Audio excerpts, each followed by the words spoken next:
There is a crisis in cosmology. Usually in science, if we're off by a factor of 2 or a factor of 10, we call that horrible. We say something's wrong with the theory. We're off by a factor of 10. However, in cosmology, we're off by a factor of 10 to the 120. That is 1 with 120 zeros after it.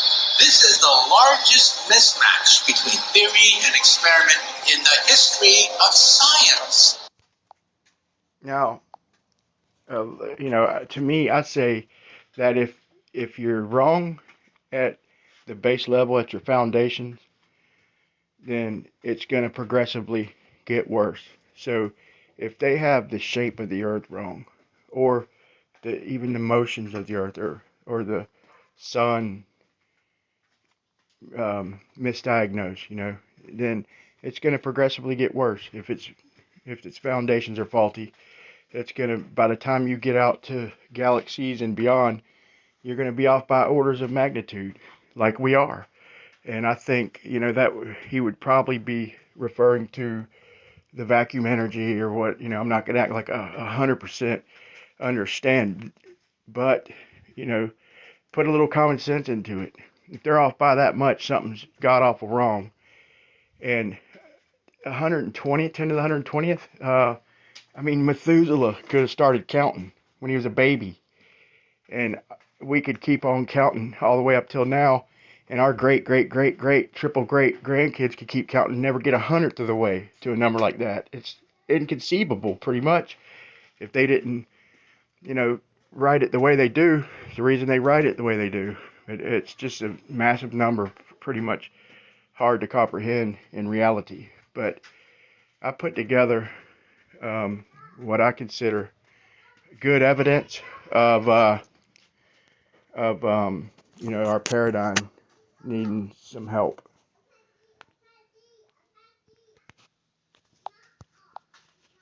Science will change when actually the population says, we don't believe you guys anymore. Great discoveries in science don't occur because we spend a lot of money chasing things that seem fanciful. They occur because some quiet scientist somewhere that everyone has ignored has been in the lab working, and that person made a discovery which led to new understanding. In the 1990s, Dr. Robitaille set what is possibly the most important world record for nuclear magnetic resonance imaging.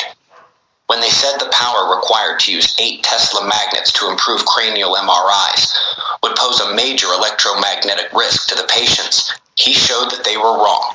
And he did so by exploiting some of the key mistakes physics has made over more than a century. His discovery is credited with saving tens to hundreds of thousands of lives, all because... That right there is all I needed to hear. And then if you talk to somebody, and one of the older guys who just take a shit on the up-and-coming generation with no work, getting out of college, with nothing to do, when we got a whole world that needs to be rewritten. And they'd say, he don't understand. Let's be honest. Do y'all think this guy understands? Okay, if you ask me, okay, he said, to me, physics didn't understand. If he invented something that physics said couldn't be done, the math said it couldn't be done, then it's them who don't understand. And for this one guy that you're hearing about, there's probably thousands of others that you're not hearing about, if not tens of thousands, with ideas being squashed. Now, I've researched this fella, and I think he won a Nobel Prize, or he was a laureate, and then now they're trying to call him a crackpot. But he had to get his work pushed through, to try and get it to peer review, to get it in action. He had to spend, he took a risk. He had to spend all of his money. I think he spent like $30,000 to get his paper. He put it in the New York Times, kind of shoved it down their throat. And because, peer review wasn't going to do shit with it. And he put it in the New York Times, and it got attention. More than likely, there's some people in powerful places or with deep wallets who, it's even possible, they might have had loved ones who this, the machine he created, and could save his people's life, his child, his wife, or or her husband. It's very possible. But like I said, there's probably thousands of people, and if it wasn't for people like us, flat earthers, geocentrics, y'all probably would have never even heard of this guy. Period. You probably never even would have heard of this guy. Anyway, they squash them. They're censoring, and it ain't just flat Earth. It's everything. It's new idea. It's anything that might rock their little boat that they're safe and comfortable in. They suppress, and hopefully, whoever the powers that be are, maybe this by some crazy chance will get out to the right ears. But it's what this world needs right now. It's what this young generation needs, is work to do. I've heard people say, they're not going to start from the ground up when shit works. Well, there's a lot of work to be done, and there's plenty of kids coming out of college, man. I've had young men coming out of college having to do concrete, working for me until they could find a better job. It's sad, and I've worked beside. I mean, it's a common story, and so there's some really bright kids being further indoctrinated, and instead of having their minds opened. But you tell me what you think. He refused to take the standard science for true. He hunted it down, found the mistakes in history. And so what do you do after you've changed your entire field and medical service forever? You see where else those mistakes you found have been applied in science. And it just so happens, nowhere has it been more instrumental to our current understanding than on the sun. The same physics which, when corrected, saves lives by incredible numbers, has now been applied to our star. I'm making this video, I'm kind of targeting a specific audience who, like some of the people on the front lines that we debate, because my main thing is I'm not going to act like I know anything for certain. I'm just trying to share ideas. I'm trying to open up people's minds, just get everybody to open up your minds. I can almost hear them already saying, they'll start, after they see this, they'll start to shoot me down. Like, just because I'm not as smart as Dr. Vitale. I mean, I'm not claiming to be.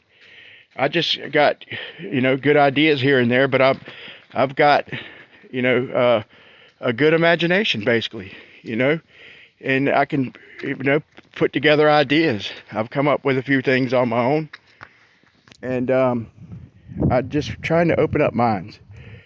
Just open up your mind. Quit acting like everything, you know everything. We don't. They have changed the mechanics, basically, of the sun, since the beginning of time. And we have been stuck in this model of the sun since 1864 till present day. It's crazy. We're taught as children, well, the sun's a gaseous plasma, and we think, well, this is really a modern idea, but actually it goes way, way back. The sun became a gas actually in 1864. We say in the gas model, well, the sun doesn't have a surface. This is just an optical illusion. It's caused by a change in opacity that causes us to perceive a surface there that is not real. Of course, many observational astronomers at the time actually believed it did have a real surface. Warren de la Rue, Balford Stewart, which for those who know me know that he's one of the people that I have really admired a lot, and Benjamin Lowry, they wrote a paper, and they proposed that the continuous spectrum of the sun was consistent with a fully gaseous sphere. So, as you know, the sun emits in white light, and they said, well, the gas can do that. And then Franklin and Lockyer, for anybody who don't know, white light, is you add you combine the spectrum, you get white light. So that's what he's referring to by continuous spectrum. You combine all the, like some of the TVs did, some of the projector TVs and some of the modern TVs technology, they combine all the colors, basically. The different frequencies is what it boils down to, but it creates white light. So that's what he meant by full spectrum. Lockyer was of the founder of the journal Nature, they wrote, the gaseous condition of the photosphere is quite consistent with the continuous spectrum. Now, of course, this was false. A gas cannot give us a continuous spectrum, but today we still argue that the sun can give us a continuous spectrum even if it's a gas. And these ideas go back to 1865. Now, all our physical knowledge since that time has demonstrated that this is not possible. Yet, we still prevail in saying the sun can give us a continuous spectrum even though it's a gas. And how do we do that? The way that they do it is they say, well, look, we have inside the sun, we have a lot of atoms, and they're in different states of ionization, and through all the sum of many processes, all these processes that we're going to add together, they'll give us that continuous spectrum, like magic. But everywhere else in spectroscopy, and I'm a spectroscopist by training, if you have a certain type of spectrum, you have a distinct process that produced it. So we get an NMR line. So every spectroscopic process that occurs in nature has a specific thing that produces it. Now, graphite produces for us the continuous spectrum. Once you understand why graphite produces a continuous spectrum, then the sun will be bound by the same mechanism. And that will also... See, it's like, it ain't magic, but, I want everybody who hears this to consider, just consider that it was created, and maybe God is smarter than you. Maybe he allows us to peek further and further into his creation. Or maybe we just had it wrong. One thing we know for sure, besides the distance and all this, we know for sure by the way things work that it's not a gas. Okay? It can't be, period. Get over it. Don't try and get defensive.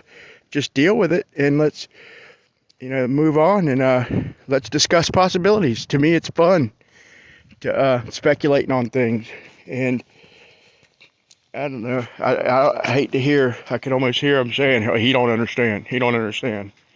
I don't buy that. Be true for any other continuous spectrum that you get in nature. This is in 1927. The solar atmosphere is necessarily gaseous since the pressures prevailing are known to be very low at these temperatures, except perhaps the last, there he talks about the corona at 3000, are above the temperature volatility of even the most refractory known materials, such as carbon and tungsten. Thus, the important conclusion is indicated that the solar atmosphere, with the possible exception of the outer reaches of the corona, no known substance can permanently exist except in the gaseous state.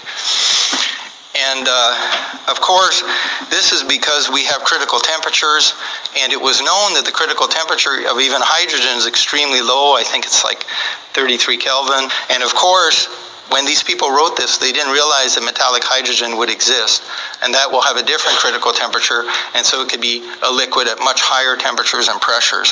So, basically, these statements are completely out of date. But if you ask an astronomer, why is the sun a gas? Just ask them, why is the sun a gas? It's a very simple question. And they actually will not be able to answer the question except to say, well, it's too hot to be anything but a gas. If you get the sun wrong, you'll get all of astronomy wrong. So it's extremely important that we set the phase of the sun correctly. So there you have it. I'll try and get a link to this video. And shout out to Dr. Pierre, man. And hopefully this will, along with some of my other videos, will open up some minds and at least make for some good discussion. And once again, you could try and discredit me and my knowledge. That's why I look for, accredited, accomplished people to demonstrate the same thoughts, the same way of thinking that I have, just to try and, share thoughts and open up minds. So there you have it. One more thing, I got a couple of crazy cool videos coming out on some of my deep thoughts, and some of them are pretty radical, but some of them are down to earth, make sense. So subscribe and share and subscribe to this video, because going to be some good conversation to follow some of these videos coming up. Thanks.